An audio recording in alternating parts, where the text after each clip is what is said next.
We never know where life will lead us or what may hinder us along the way.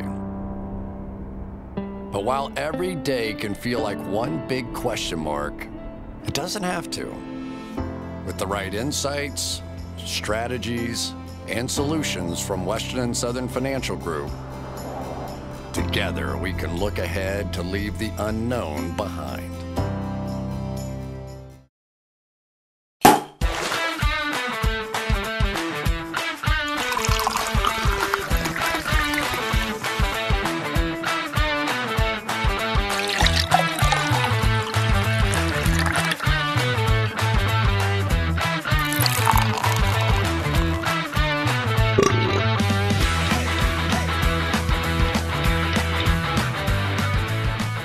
Renner in the studio. I'm absolutely loving the shirt choice today. Got to represent the Cleveland Browns. What an absolutely absurd game last night. I cannot believe they come out and just hit him in the mouth. I mean, Marquise Pouncey with the overhead snap and then 4 picks from Big Ben. That did not play out as I expected. We're going to recap some of the playoff games today as well. But before we do that, how was your weekend?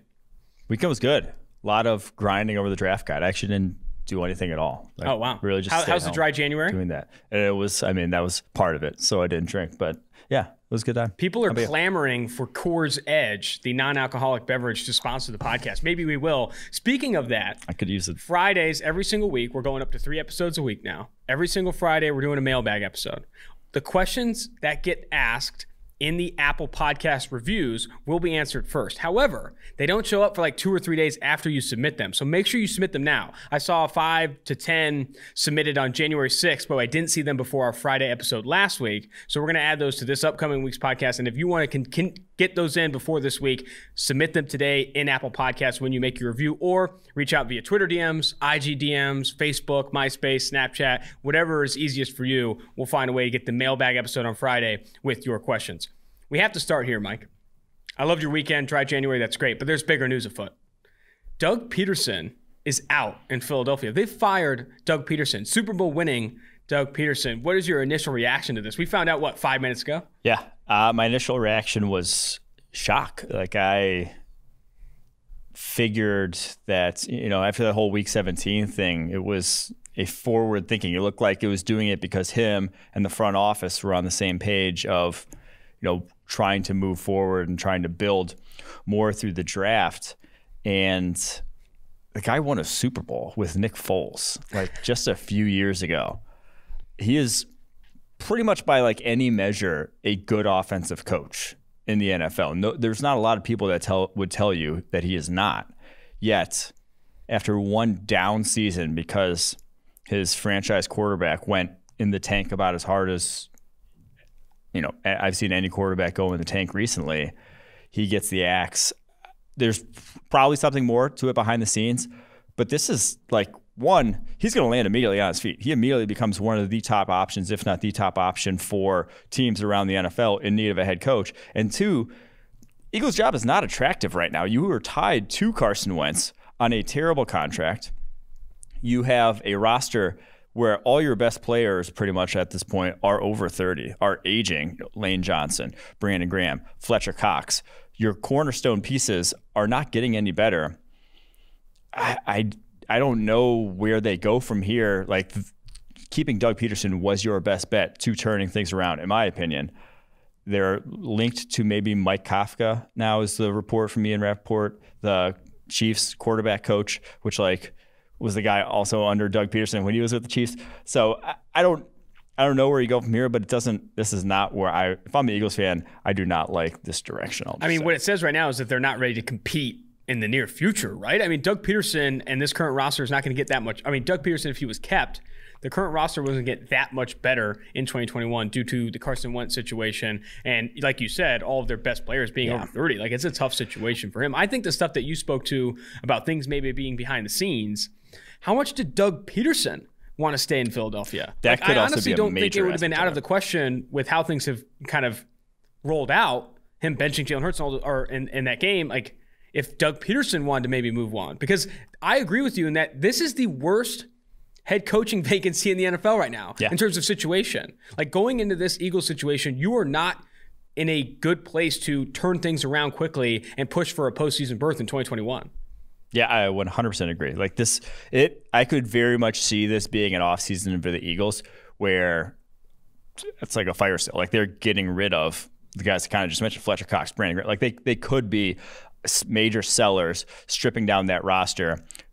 Roseman and Pederson were not on the same page about what to do with that. Pederson saying, thinks we're good enough to win now. Roseman saying, I'm going to like tear this roster down. And that ended up being kind of what led to this. But yeah, I mean, it is by all accounts, like I am floored that this happened. Like I said, I think he ends up on his feet fairly quickly. Oh, yeah. I mean, some people are already rumoring him to be coaching the Jets by Friday. And I think that could be a fit for him. He's going to get a job very, very quickly. I'm interested to see if Kafka comes in for the Philadelphia Eagles. I think it makes the number 6 overall pick that much more interesting as well. Because if they do go fire sale season in the offseason, Fletcher Cox, Brandon Graham, maybe Alshon Jeffrey, whoever it may be, they're also, I think, going to need to make an upgrade at the quarterback position using that number 6 overall pick. I think they're going to have the guy who comes in to coach this team, I don't think wants to go into 2021 with Carson Wentz under center. He was one of the lowest graded quarterbacks in the NFL. I think Dwayne Haskins only graded lower than Carson Wentz in 2020. An interesting situation in Philadelphia. Let's jump to Super Wildcard Weekend.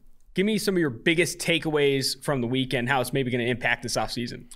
The Browns, man. The Browns and the Steelers. And George, congratulations, having his victory lap last night. This morning, after calling them the most overrated team in the NFL, after they started, I think that was after 10-0, they got out to 11-0, and went 2-5 after starting 11-0 since, and just did not belong in the same field for the first half of that game as the Browns. And my biggest takeaway, the biggest impact this offseason is that the Steelers, very similar situation to the Eagles now, not quite as drastic, but you got a quarterback that you don't want being your quarterback next year. Ben Roethlisberger. If that's the guy that you're going to get, and you're assured you're getting that guy again next year, and you might not even, at his age, 38, and with the injuries things he's could get taken, worse. And he could get worse. He could even fall off more. But you're not winning a Super Bowl with that guy. Not in today's NFL. Now with Josh Allen, now with Patrick Mahomes in the AFC, and Lamar Jackson, you're just not going to. So hell, not with Baker Mayfield. Okay, I'm not ready to go all the way there. But don't forget Joe Burrow and Joe Burrow. I mean, in the toughest division probably in football coming up next year also. And the 24th overall pick now, they have to do something at the quarterback position. I actually wrote about it today on PFF.com. With the way they've built that roster, though, with the trade for Mick Fitzpatrick, with the trade up for Devin Bush, mortgaging now to win now, I think they have to go trade again for quarterback. I think they are the ones who are the Sam Darnold, Matt Stafford, Jimmy Garoppolo, whatever quarterback that's going to be on the market. The Steelers are going to be the ones making that phone call.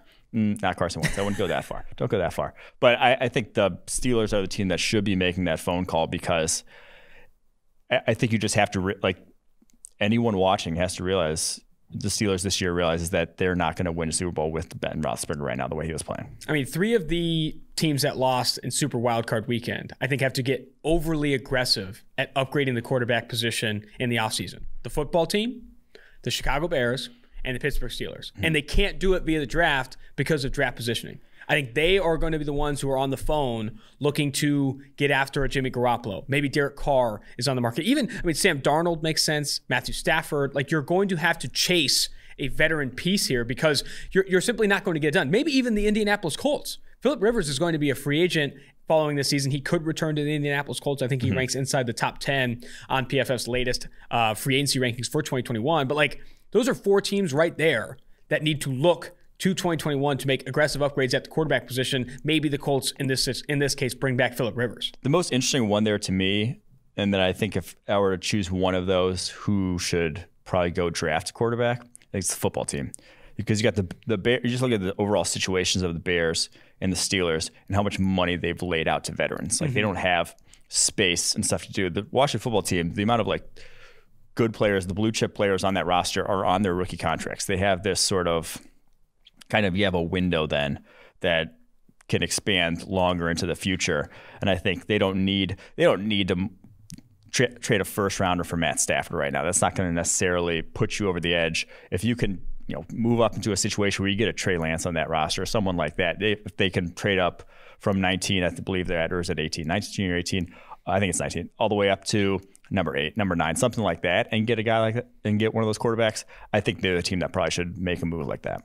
That would be awesome to see, because I do think that even adding Matthew Stafford, Garoppolo, Wentz, any of these veteran pieces, it's not going to improve the football team significantly enough, because there's still a lot of pieces they need, both defensively and offensively. As good as that defense was, starting Cole Holcomb and John Bostic at linebacker, in the secondary outside of Fuller and Cameron Curl late, they had underperformed.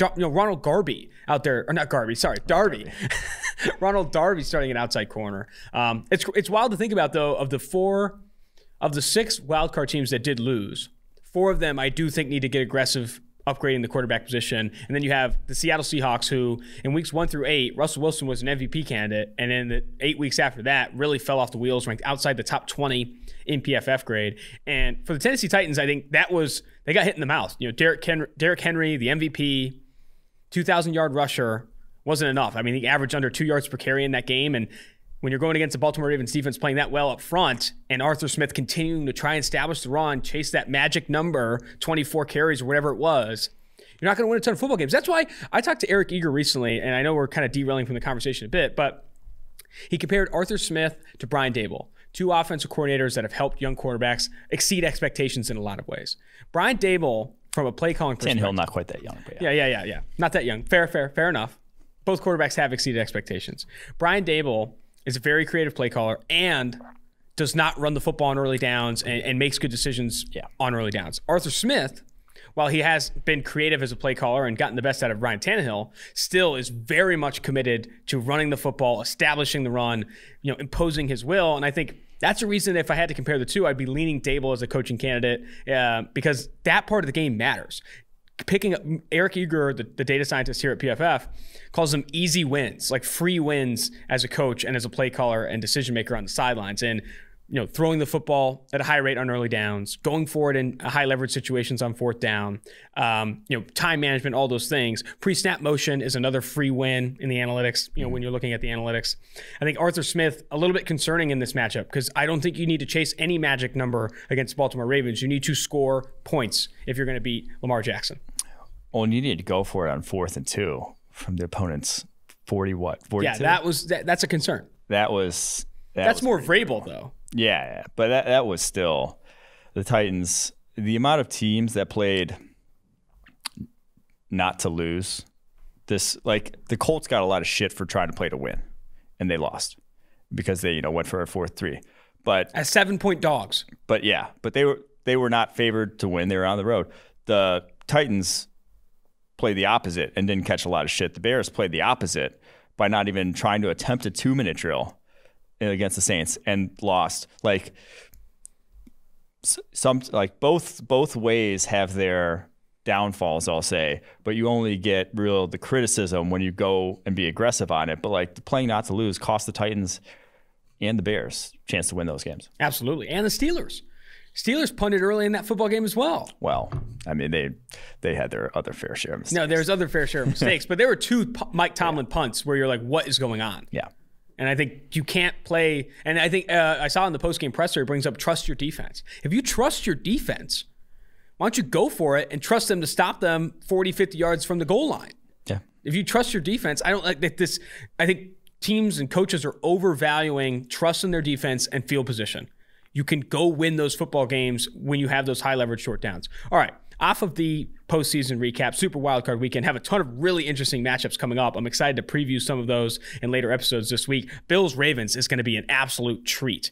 And I think Chiefs-Browns could be fun as well, especially if Stefanski comes back. That revenge tour could be interesting. But let's look ahead now to the game on tonight. So if you are listening to this tomorrow, maybe Tuesday, this will be kind of our preview here. But Ohio State-Bama, Alabama favored by 8. Against Justin Fields and the Buckeyes. What are your initial thoughts here? What are you looking for from Justin Fields, the number 3 prospect on PFF's board right now, and some other prospects in this game as well? My initial thought is I love that plus 265 number. I think Bama will win, but I think that Ohio State could come out kind of like they did against Clemson and just punch them in the mouth, because they are, in terms of talent offensively, maybe more talented than Alabama. Wow. You got Devontae Smith, exceptional wide receiver. Nothing against him. Fantastic offensive line. But Ohio State has Chris Olave, who's probably a first round, at least on our board, a first round type of wide receiver, and Garrett Wilson, who is also going to be a first round wide receiver the next year. And Julian Fleming, who is an interesting true freshman that has played well for them lately. And then Justin Fields at quarterback, who is higher at the position on our board in terms of projecting to the NFL draft, and a better runner, and like a dual threat. Those guys have given Nick Saban and his defense's troubles over the years. A fantastic offensive line in their own right. Like, this is a offense that we said it before. And I guess I didn't say it before the Alabama game because it wasn't on the pod that week. The Alabama Notre Dame game. To beat this team, you're going to have to outscore them.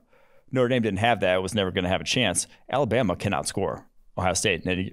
Ohio State can outscore Alabama any given game. So I think it's a closer sort of toss-up between who wins than that plus 265 number. Here's the bet I like.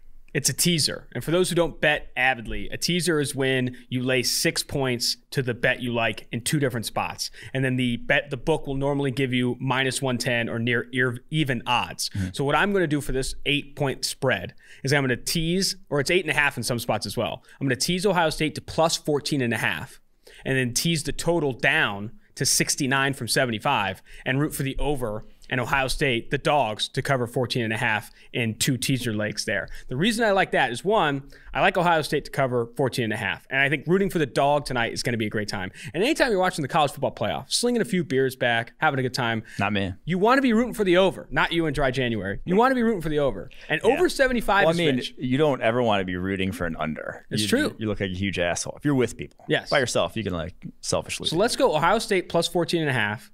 And then the over teased down to 69. And let's root for that tonight, fellas. I really like that. From a prospects perspective, it's going to be a lot of bright lights on Justin Fields. Someone asked me recently, if Justin Fields plays well in tonight's game, maybe upsets Alabama here, do you think he could overtake Zach Wilson as the number 2 quarterback in this class? Yeah, if like you really has a lights out performance, yes, I think so. I think the most where I'm going to be watching the closest is the line of scrimmage. I do like the Olave against Surtain matchup and Surtain against a couple legit wide receivers. But I think that the line of scrimmage where you got Jonathan Cooper for Ohio State, Tyreek Smith, Tommy Togiai, Haskell Garrett. You got one of the most underrated defensive lines. Just because they don't have a Chase Young doesn't mean they're not good. This is a very good defensive line. We saw it against Clemson. Going up against Landon Dickerson, Alex Leatherwood, Deontay Brown for Alabama, like those, they haven't seen a defensive line like Ohio State's.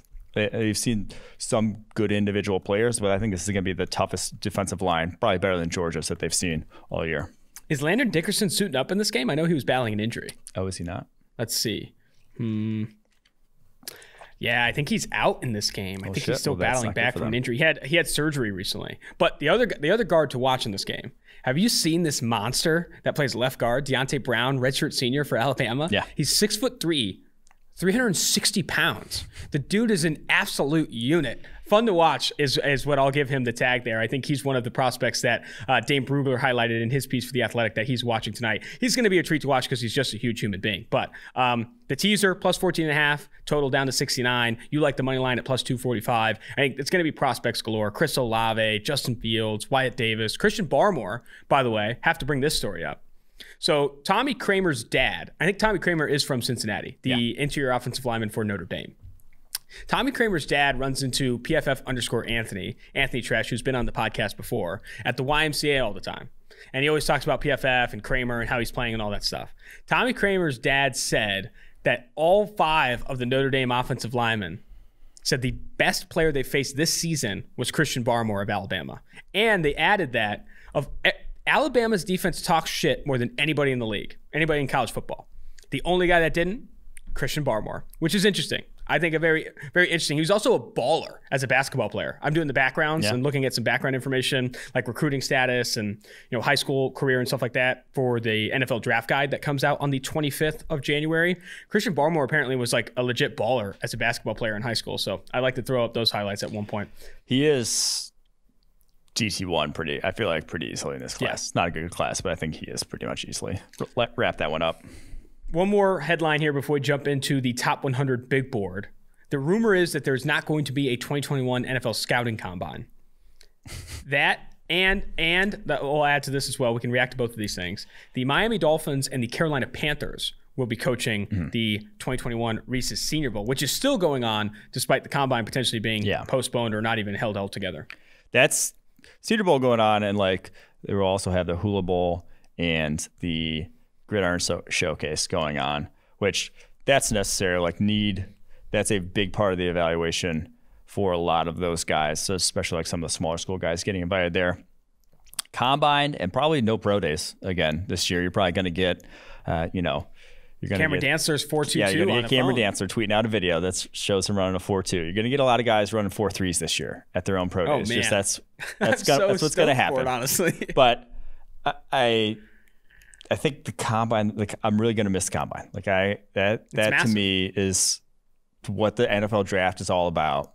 Is that you're just completely overhyping and over the top valuing craziness, nonsensical things, how fast they run. I guess how fast hand they run size, doesn't matter, but these how they answer crazy numbers. That to me is quintessential. What I love so much about the draft is that it gets analyzed from just absurd perspectives, and not having that, it really takes a piece out of this spring from it. Plus, the hangovers in Indy hit different. We should go to the Hula Bowl instead. Mike has already pitched it to me. I wouldn't mind going to Honolulu for a bit. That'd be dope. I told Austin, what was this last week? I said, DM the Hula Bowl from our main account, asking for them to fly us down there. We'll consider. And you didn't. We'll consider a trip to the Hula Bowl. Maybe we'll consider a trip to the Hula Bowl. But for the combine, I think the legitimacy of numbers is a concern. You want consistent athletic testing across the board. And not being there for the rumors. Ian Rappaport has said this. Other NFL reporters have said this, that the biggest opportunity for trade rumors and offseason movement and players is at the combine when all these guys are together and they're talking about it. I mean, it's where the OBJ trade apparently originated in that conversation. A lot of that matters at the combine, which will be unfortunate if it indeed doesn't go on. Dolphins, Panthers coaching the Senior Bowl, not massive news. I saw a report that 10 to 20 teams passed on coaching the Senior Bowl. And I don't think that's so much about the game as it is about COVID. Yeah, I mean, we passed on going to the Senior Bowl this year because of COVID. So, but a little prelude to the Senior Bowl, or preview of what we're going to do during the Senior Bowl. The plan is post-practice studio shows once we get the film after every day. You stoked for that? We're going to be in here late night, grinding the tape. So looking forward to that. So there's a massive market for. There's a massive market, dude. We're gonna have people banging on the door to get in. Let me just get a piece of the tape, just one angle, end zone view, please. Anyway, let's jump now to your latest PFF Top 100 Big Board, and before we do that, let's take a quick break. This big board, you can see the full big board, all top 100 players on PFF.com as early as Tuesday morning. We're going to run down the list a little bit, skim in some areas, not going to read every single player on the podcast, but talk about some of the notable players and notable rankings on this latest big board for PFF.com. Starting with, Trevor Lawrence 1, Zach Wilson 2, and then Justin Fields 3. We just had the conversation about Justin Fields. If he does ball out against Alabama, maybe we see these guys flip. But talk about the current ranking and where they stand. Yeah, and so if we obviously in our draft boards will cake in positional value. And so as everyone should. Yeah. So quarterback, Penei Sewell is a better offensive tackle prospect than Zach Wilson is as a quarterback prospect. But if you have the number 1 overall pick and you need a quarterback, you're going to go and you need an offensive tackle, you're going to go Zach Wilson every single time. So that's how we kind of assemble this draft board. To get that out of the way. And then this one's the interesting conversation. Fields versus Wilson. I think we'll go up until, the New York Jets say they're decided on one of them, or until they're rumored on one of them. I think it just is a legitimate conversation. Both have kind of all the physical tools you could want for the position. It's really going to be in kind of an eye of the beholder thing. To me, Zach Wilson and just the throws he can make from any body position, combined with his athleticism, scrambling ability, that just wins in the NFL today. Being able to, not necessarily have things be perfect around him, but still deliver strikes down the football field. You've just seen it a lot more from him than you have from Justin Fields. Not saying Justin Fields can't do it. I mean, he had that really nice throw, kind of under pressure, the 58-yarder or whatever to Olave against Clemson. He's shown it at times, but I think Wilson showed it week in and week out, far more than Fields has over his career. But again, we're not selling any of these guys short.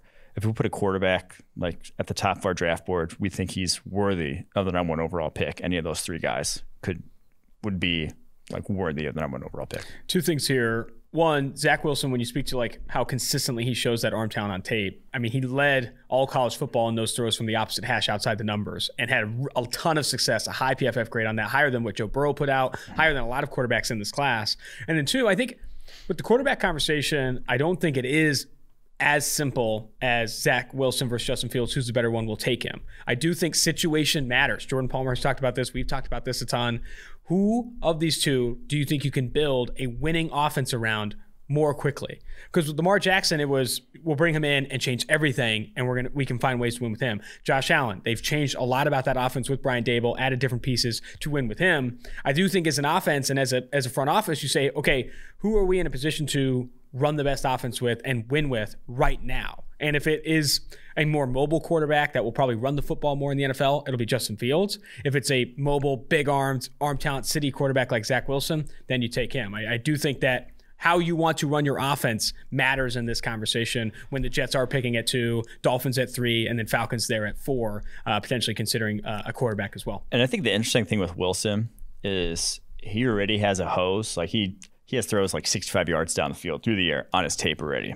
And he's skinny. Like Aaron Rodgers coming out, I remember this was like right back when Daniel Jeremiah was starting. He tweeted out, like on Twitter, he tweeted out that like he gave Aaron Rodgers, like he thought Aaron Rodgers had like a 6 arm on a scale of 7 coming out of Cal. Like he had a good arm, but not great. And now like on a scale of 7? Yeah, that's what they weird do. But yeah, okay. So he had like a good arm, but not a great arm coming out of Cal, but was also a skinnier guy coming out, only 21 years old coming out of Cal in his 3rd year, and then filled out, and now he had a 7 arm. I think like Zach Wilson, with how big he is, if he got stronger, could actually get like he can add more arm strength and weight to his frame and could actually even like there's untapped arm strength there. That's scary. Speaking of a guy who has an absolute howitzer, and we won't touch on him a ton, but he ranked at 10th on your draft board, is Trey Lance. I turned on his tape this weekend, and there are some throws that he makes it look effortless, similar to Michael Vick did. You know, at the flick of the wrist, 40, 50 yards downfield.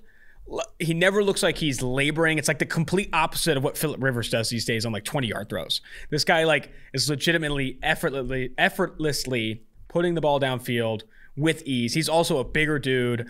Trey Lance is an interesting prospect, man, because when we continue to talk about situation mattering and offense mattering.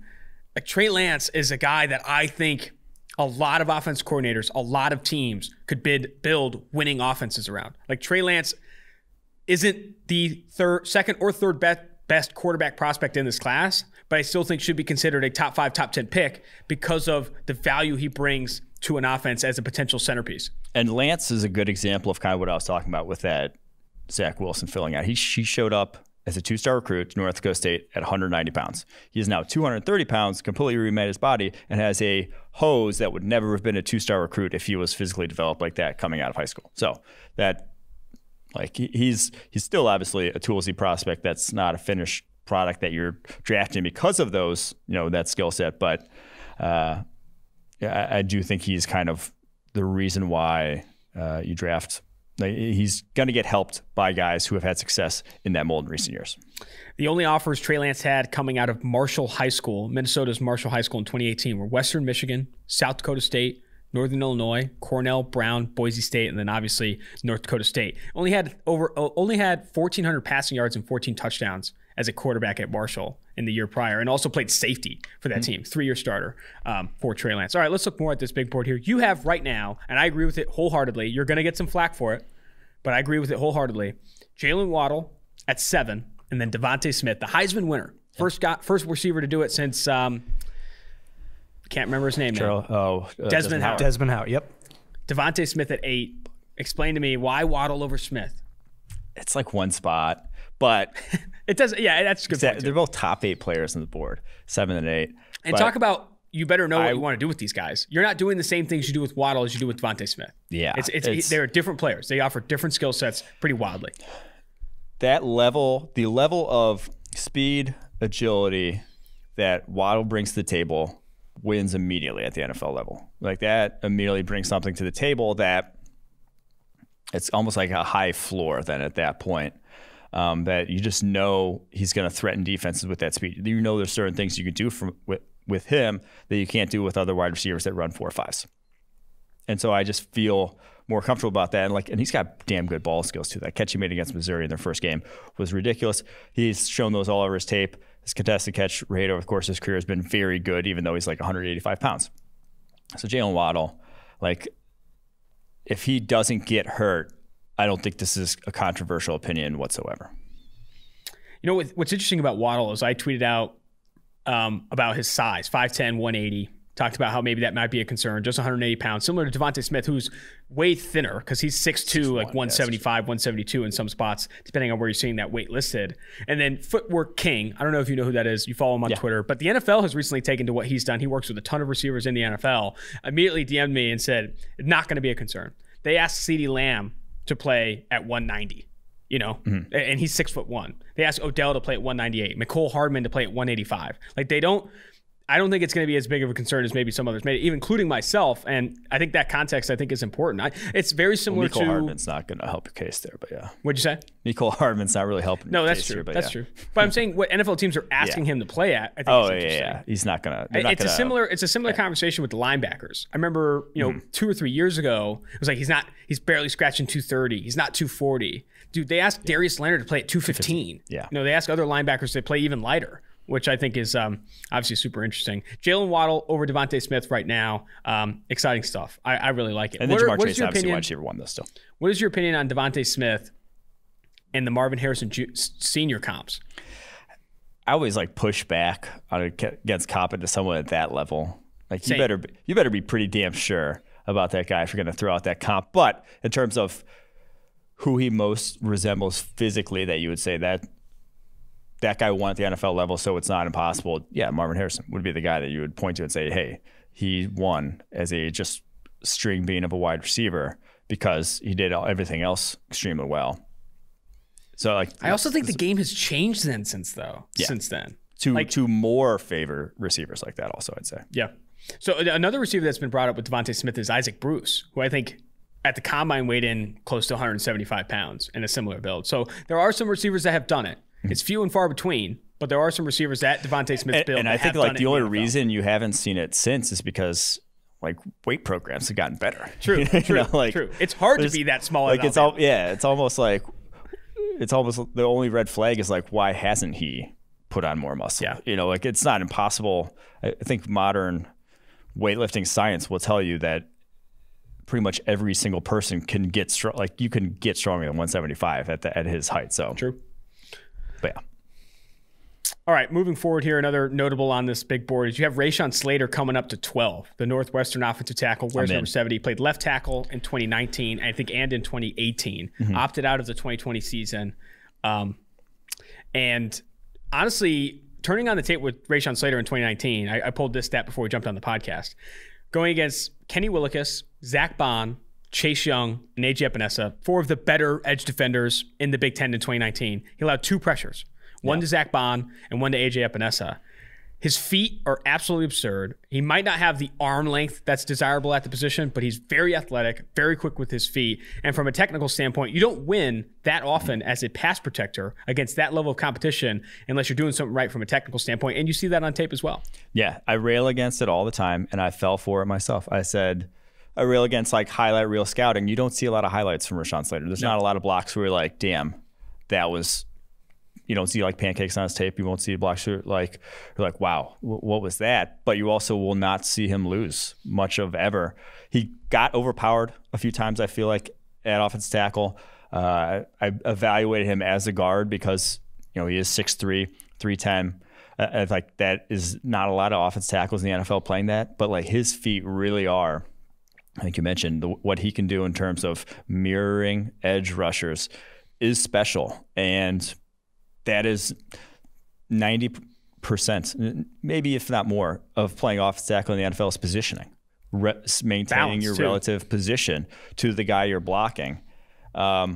You bring it up all the time, though. It's movement skills with the feet and balance, and you see that with Rashawn Slater. I remember you raving about Jonah Jackson and his balance, and I think you taught me a lot about when you are watching offensive linemen, you're looking for these traits as athleticism and those things, where that shows up like on the football field is how often are they on the ground and how often are they in good positioning at offensive line. So I think that's impressive for Rashawn Slater. What'd you say? It's tough to block on the ground unless you're It is tough to block on the ground. All right, next similar conversation is Christian Darrisaw, the offensive tackle for Virginia Tech, is moving up to 15 on the top 100. Before we jump off of Slater, had to drop some fun facts from the draft guide. A little preview here. Only offers coming out were Northwestern, Illinois, Kansas, Rice, and Wyoming. He was a 2-star recruit, shot put and discus in high school, and his dad is Reginald Slater, former NBA player. Played for 8 years for the Raptors, Nuggets, and Timberwolves. All right, but for Darrisaw, an interesting background in his own right, is an absolute bruiser. I love the comp you made in a DM on Slack with me and Steve. Like that, I think that comp is great. Go ahead and say it. Eric Flowers. Yeah. But without like the off-field that made Eric Flowers Eric Flowers. Yeah. Like Eric Flowers. The work ethic, I don't think is a concern with Christian Darrisaw. Got drafted top 10 because he can throw other human beings around like it's nothing. He's got a similar build to Flowers too. And he often acted as if it was nothing and didn't necessarily have the highest sort of motor or wasn't the most you could tell when like an offensive lineman's got some nastiness to him. That was not Eric Flowers. Honestly, it's not really Darrisaw either, but he continually has blocks on his tape where you're just like, damn, he is physically on a different level than anyone he's going up against. He had a block against North Carolina, Chaz Surratt, where he has him 30 yards down the football field. He is running with Chaz Surratt down the football field. Chaz Surratt will get drafted probably in the second round. Running with second-round linebacker down the football field. That's a different level of just physicality that makes your life a lot easier at the NFL level. We always, I feel like, fall in love with these guys and offensive tackles in college like Jack Driscoll, undersized guys who can pass protect 19, 20-year-olds and not worry about getting bull rushed. And then it comes to the NFL and they can't really hold up in the pocket. Darrisaw, that is a given that he's not going to get bull rushed back into his quarterbacks. Darrisaw, like Slater, too. Gives you some leeway. Darrisaw, like Slater, was not heavily recruited. He only had one Power 5 offer coming out in 2016. It was Virginia Tech. And he had to take a prep year. I think he was not a consensus 3-star, maybe even a 2-star, before taking a prep year at a military academy. And then after that prep year, Fork Union Military School, after that prep year, committed to the Hokies in 2018. So I think he's a little bit older. But Darrisaw, an absolute unit, and I think he doesn't have I wouldn't say he has a ton of like notable, like nasty highlight reel tape, but he's a monster that pushes people around. Like that Chaz Surratt thing, I don't think it's as much nastiness. It's just like pure ability for Darrisaw. Yeah, that's the thing. It's like he doesn't end up on top of guys. He's not like a Landon Dickerson highlight reel. Yeah. Where like Landon Dickerson's like an asshole. Plays like one. Yeah, Darrisaw just like beats you and like goes back into the huddle. Yeah. All right, next guy we're going to bring up on this big board. Remember, you can check out the full big board as early as Tuesday morning, all 100 guys on PFF.com, but we're just going through the notables. 18, I watched a ton of this guy's tape over the weekend too. He's a fun player. Jeremiah Owusu-Koramoah, the linebacker for Notre Dame. Yeah, I think I want to bring up JOK and Nick Bolton, who comes in at 20, kind of in the same vein of, one, I like this linebacker class as opposed to a lot of kind of recent ones because we got Zaven Collins down at 32 also. So 4 guys in the top 32 with Micah Parsons.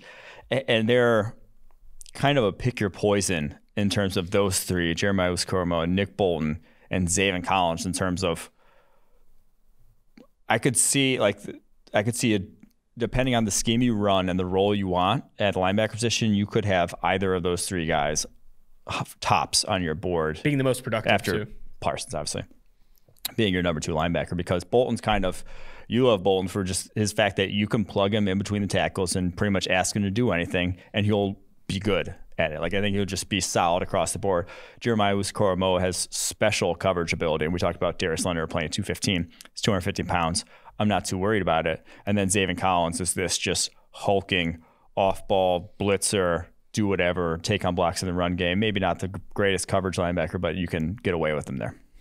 I think I'll comment on all 3. Jeremiah Owusu-Koramoah there is no combine, but he would absolutely shatter all the explosive metrics, like all of the explosive testing. Well, what was he was on the freaks list. It was something like 44 pull-ups or something. It was just like out of this world. That one still blows my mind. He like shoots out of a cannon. Because he is just, So I was talking to Ben Fennell though, who I think does some of the NFL draft stuff for the NFL.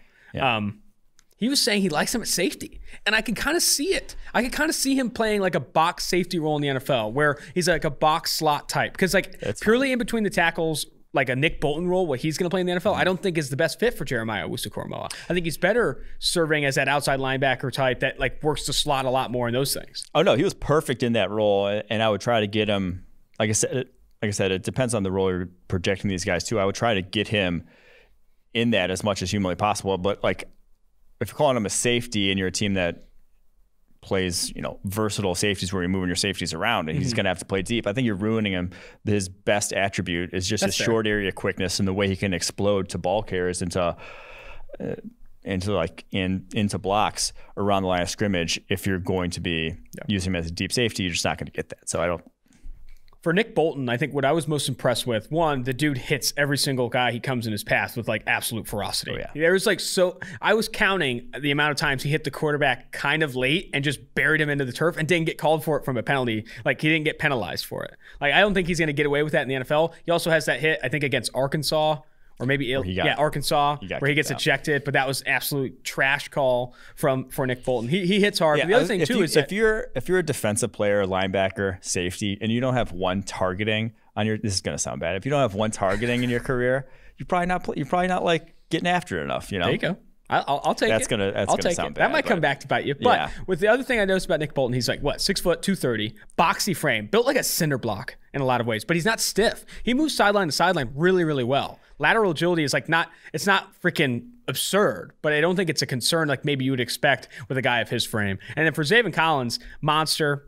We've talked about his background before. Freaking population of 3,300 people in Hominy, Oklahoma. Played safety, linebacker, defensive line, quarterback, running back, wide receiver in high school, and was absolutely dominant. And I think the best role for him, and everyone's going to say this the entire draft season, you could quote me on it, in a Bill Belichick, Brian Flores type of scheme where you're blitzing the linebacker and bringing him up, that's where Zaven Collins has success. And if you run that type of defense, that's the role that makes sense for him. Mm-hmm. All right, moving on to the big board here. At 19, in between Jeremiah Owusu-Koramoah and Nick Bolton, you have Jason Oweh, edge defender at Penn State. You like him a lot? You went back and watched the tape. I was a big fan of Oweh after his 2019 season. And this season, I think you've seen a lot of success. The Indiana game is a joke. Like those Indiana tackles, I think, have the two worst tackle tandems in the NFL. I mean, not in the NFL, in college football. And he just like destroys them. Yeah. I think outside of that, you do see some success. There's the Iowa game. Is Alaric Jackson 77 for Iowa? Does he play left tackle? The left tackle for Iowa gets bull rushed by Jason Oweh. Like he puts him in the turf a handful of times in that game. I think you saw him win multiple ways like I didn't expect in 2020. Like I expected him to be this pure edge guy, pure speed guy. But he was actually going through some dudes, converting speed to power. Oweh at 19, I really like. His tape to me was so much better this past year, even though his pass rushing grade almost identical. But it was on a more. It's easier to have a higher pass rushing grade if you're only come in and know your pass rushing. He was playing every down.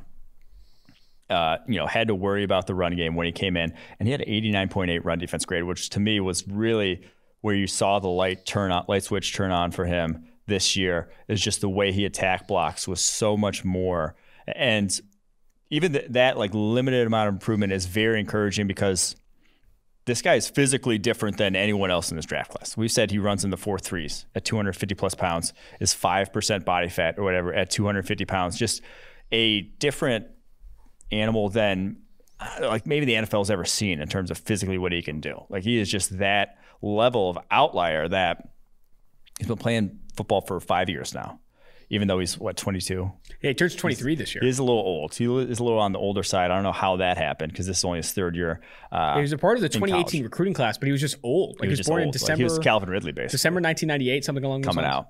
So, yes, he's old, but he's also been new to the game. Like he's only been playing for he started his junior year of high school playing football. He's a basketball kid. So apparently he's playing basketball since he was 5. Yeah, and then didn't pick up a football until his junior year. So I could kind of forgive that, even if he is maybe on the older side. But I just think like his physical tools and the fact that every year you've seen him grow, and this like when it all does get put together, it is just different than anyone else in this draft class. You see him chase down running backs in space, and it looks faster than Chase Young, faster than like Montez Sweat in space. The guy He's also got great bend. Yeah. So the ankle flexion. Chris Collinsworth was getting heat because he said he never heard about flexible ankles on the broadcast in the Steelers game. But ankle flexion matters. Yeah. Being able to bend the edge with your ankles right there is big. All right, let's move down the board a little bit. And I think 19 might even be a little low on what he brings to the table. Wow. 19 might be low on Jason Oweh. Yeah. I love that. All right, let's jump down the board a little bit here. Remember, you can check out the full board on PFF.com on Tuesday morning. Jalen Phillips, edge defender for Miami. He's getting a lot of love in the draft media scouting community right now. Where are you with Jalen Phillips? I'm just curious to see where he does end up going off the board because former 5-star recruit, retired though because of concussions midway through his college career. That's going to scare the hell out of some teams. One concussion, is that going to be it for him? And obviously, like everyone playing football is one hit away, one play away, whatever. But this guy actually has retired already. That's an actual massive concern for him. And he really only started to put it together down the second half of this past season. And he does another guy who's 6'5", 266, length, size, kind of all the physical attributes you could want. I'm a fan of his game. I'm curious to see where the NFL ends up on him with all those kind of off-field issues. Walker Little is the next guy we'll bring up, the Stanford offensive tackle. I think missed the entire 2019 season with an injury and then opted out. One game 2019. Oh, one game in 2019, but then opted out of the 2020 season due to COVID concerns. And not playing in the Senior Bowl, even though I believe I think he turned down an invite. Oh, wow. I've been hearing so he's working with Paul Alexander, the former Bengals offensive line coach, pre-draft. I was talking with Paul the other day, and he said, this guy's feet for he's 6'7", and he's 315 offensive tackle are just special. And he's just sent me these videos, and they really are. But it's one of those positions where if you haven't faced a guy in 2 years, teams are going to have no clue what they're getting. That's why it floors me that he would not go to the Senior Bowl. I would guarantee he would get an invite with how he's playing, how good he is compared to some of the other tackles that are getting invites there. So I'm still kind of hesitant, but I'll trust Paul Alexander when he said this guy's a first-round tackle. Wow. And, so people forget that he was one of the most coveted recruits in that entire class. And that was a class with Leatherwood, with Jedrick Wills, with Mekhi Becton. He was right up there with those guys. 5-star, consensus 5-star. Went to Stanford. He was a monster football, basketball, and track athlete in high school. Absolute monster. All right, 43. You have he had the highest spark score of all those guys coming out. Really? So of Leatherwood, Wills? Wow. Yeah, that tested off the charts. He had the highest spark score. That's nuts. Ardarius Washington, TCU safety. I know you're a big fan of his. He's one of your guys. You talk about my guys in the draft process. This is one of your guys. Ardarius Washington at 43. Where do you think the NFL ends up on him? I think this is going to be one of those guys similar to Curtis Weaver, where we're higher on him because of the production, what we see on tape, but the traits are what's going to drive him down draft boards. Guy's small, legit short and not big. Yeah. Where are you at with him? Ardarius Washington, and then you got to bring up Washington's Elijah Molden, the slot cornerback, in almost the same vein. Elijah Molden, 5'9", 190. Ardarius Washington, 5'8", 179. Small dudes. They are objectively not kind of the size you worry about when projected in the NFL. You want the guys who have it just shows up more size, strength, speed once you get to the league.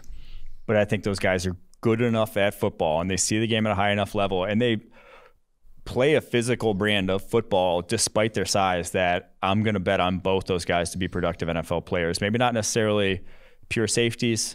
Maybe they're limited in terms of the role and responsibilities you can ask them to do. But at the very least, those guys will be quality slot cornerbacks in the NFL. Elijah Molden's one of the most productive slot cornerbacks over the past 2 seasons. This guy, very limiting in the slot for Washington. Also, it's not DBU, but Washington and specifically Coach Jimmy Lake knows how to coach up a DB. Byron Murphy was very successful coming out. Marcus Peters, going back to Marcus Peters, Kevin King, who, if you listen to the Chris Collinsworth podcast with Devontae Adams, you won't find a guy higher on Kevin King than Devontae Adams. And I know there's bias there, but he talks up Kevin King like he does Richard Sherman, saying he has that ability in the NFL, when it all comes together. Obviously, there's some bias there. Don't look at me like that. I'm not. I'm looking at Devontae Adams like that. All right, another guy we'll bring up here, 47. So you have Elijah Molden at 49 or Darius Washington at 43. Got to bring up this guy, Aleem McNeil, and I'll start. 47th ranked player on the board, defensive tackle for NC State, wears 29 for them. His background is absurd. Dude, I think had more than 30 scholarship offers coming out of Raleigh, North Carolina, including Bama, Virginia Tech, some top programs around the country. I mentioned Virginia Tech and Bama in the same sentence, but Bama, he turned down Bama for NC State because he wanted to stay close to home. 6'2", 272, played linebacker and running back. He scored over 30 touchdowns as a high school running back. That's absolutely absurd. Turn on the tape. Just Google Aleem McNeil Huddle high school highlights or something. Or you could just do Aleem McNeil Huddle highlights. This guy's out here hurdling kids at 6'2", 272. Absurdly athletic. I think he's explosive off the line. I think if he goes to Bama, more people are talking about him. Like, honestly, I honestly do. Like, going to NC State, you kind of get forgotten there. But I think his tape is very good. He's very, grading is very good for Aleem McNeil in 2019 and in 2020. I could see him as a late riser in the process because I really like Aleem McNeil as this interior defensive lineman coming out of NC State. Yeah, this is like the one guy on this list that I was the most scratching my head over is not getting more hype because, and like all I could come up with was that he goes to NC State because like you flip on the tape and is legitimately a difference maker and in a role where you're not supposed to necessarily be a difference maker. Because he plays a ton of nose tackle in three-man rushes a lot of times there at NC State. That's true. And a lot of times he's just used as like a looper or like setting up blitzes or stunts when they do bring four guys. And he still gets home. Like this guy, I think that your ability to get off line of scrimmage is so important in the defense tackle position to being able to affect opposing passers. Like I think he'll just be a problem if you can get him some better technique as a bull rusher. He will be a guy that can consistently just move centers back into quarterbacks because of how physically dominant he really is. Aleem McNeil, exciting guy. I think he leads all Power 5 defensive linemen with at least 100 snaps along the at nose, so they're head up or shaded on the center in pass rush win rate. That's how good that guy's been from a pass rushing perspective, lining up at a position where you're not supposed to rack up a ton of pressures. All right, moving down the list here, we're going to move quickly. Peyton Turner. I haven't watched this guy yet. You told me over the weekend or this morning, Peyton Turner, edge defender, Houston's a dude. What do you see? So he's 6'6", 270, long arms, and he's flexible, 6'6", 270. Now, 4 games only this year before he got hurt, but had a 90.0 pass rushing grade. He's the guy I am most excited to watch at the Senior Bowl. Got a Senior Bowl invite because 6'6", 270 with his flexibility and is pretty solid at an athlete at that size. He's not like a plotter by any means. That's a different level that I think he could turn some heads there. And then the other guy I wanted to bring up in this conversation, the guys that I really hadn't watched a ton of because they weren't Power 5 guys that weren't, on my TV screen every Saturday. Tay Gowan from UCF, who actually opted out, the cornerback, opted out.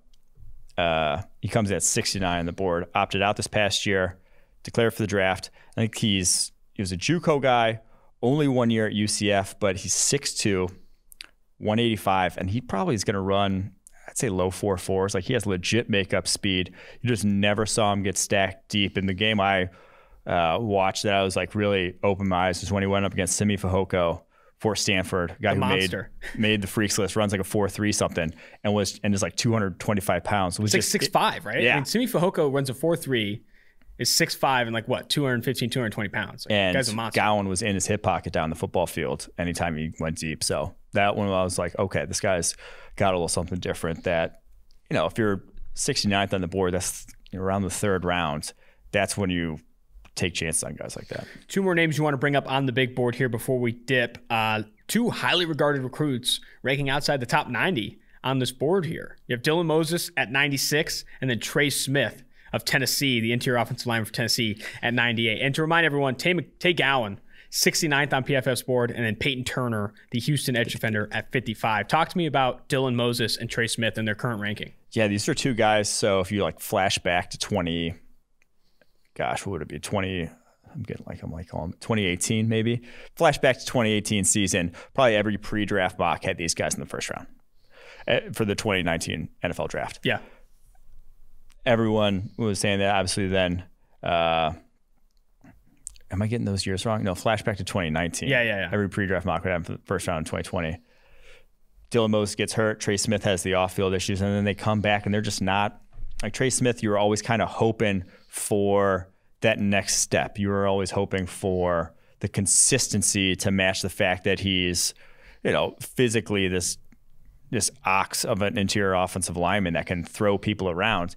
And it just never did. And with Moses, you're just hoping that the speed of the game, that he would finally develop, some sort of instinct, some sort of playmaking ability. And he really never has. And yeah, that could happen. at the NFL level, it's obviously like there's still time. It's not writing a guy off by any means.